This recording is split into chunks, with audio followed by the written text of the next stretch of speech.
Car travels a place x to y at a particular speed, and then y to x at 2v speed, and then x to y at 3v, and then y to x at an average speed of 4v. Find the average speed of the car for the entire journey. So average speed formula is basically, so if it is speed that we are talking about, तो क्या हो सकता है formula? Distance by time, right? Speed is equal to distance by time. Absolutely correct. और average speed का मतलब है we are looking out for the total distance traveled upon the total time taken in the entire journey. अच्छा, अब journey के लिए मैं दो पॉइंटर्स बना लेता हूँ. एक पॉइंटर यहाँ पे x, एक पॉइंटर यहाँ पे y, और let's say this distance is d kilometres. d is a missing value here. Alright, अब ज़रा क्वेश्चन को देखते हैं क्या हो रहा है. Person is travelling from x to y, फिर y टू x, फिर x to y, and then again y to x. Speeds are v, 2v, 3v and 4v. These are the speeds. Now let's use our average speed formula और इसको solve करते हैं. Now first time जब वो travel कर रहा है तो वो d किलोमीटर्स जा रहा है और टाइम कितना लगेगा उसे. सो time is basically distance by speed.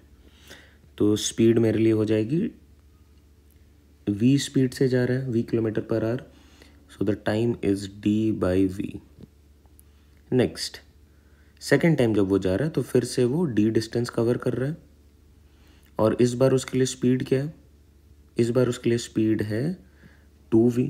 तो टाइम कितना लगेगा उसे, d upon 2v. Third distance is d and the time is d upon 3v. Fourth case में डिस्टेंस फिर से d because y to x जा रहा है और टाइम कितना लगेगा, so d upon 4v. I hope ये आप फॉलो कर पा रहे हो. चलो इसे ज़रा और सिंप्लीफाई कर लेता हूँ. अगर मैं इसे सिंप्लीफाई कर रहा हूँ तो टॉप पे मुझे दिख रहा है d plus D plus D plus D which is 4d.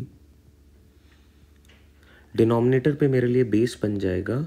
अगर मैं इनका एलसीएम लूँ तो it is 12v as our LCM. तो यहाँ पे क्या बनेगा, यहाँ पे बन जाएगा 12d plus 6d plus 4d plus 3d upon 12v. This is what we get. Let's simplify it further. तो टॉप पे वी हैव 4d और ये 12v ऊपर चला जाएगा इंटू 12v अपॉन, देखो 6 4 10 और 12 इज 22 प्लस 3 इज 25d. ठीक है, let's simplify this. So d and d cancelled.